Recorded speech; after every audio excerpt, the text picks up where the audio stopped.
সূরা আল ফাতিহা। বিসমিল্লাহির রহমানির রহিম। রহমান রহিম আল্লাহ তাআলার নামে শুরু করছি। আলহামদুলিল্লাহি রাব্বিল আলামিন আর রহমানির রহিম মালিক ইয়াউমিদ্দিন। সমস্ত প্রশংসা আল্লাহ তাআলার জন্য।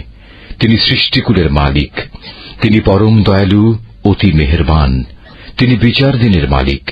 ইয়াকা না'বুদু ওয়া ইয়াকা নাস্তাঈন। হে মালিক, আমরা তোমারই বন্দেগী করি এবং তোমারই সাহায্য চাই। ইহদিনাস সিরাতাল মুস্তাকিম সিরাতাল্লাযীনা আন'আমতা আলাইহিম গায়রিল মাগদুবি আলাইহিম ওয়ালাদ-দাল্লিন।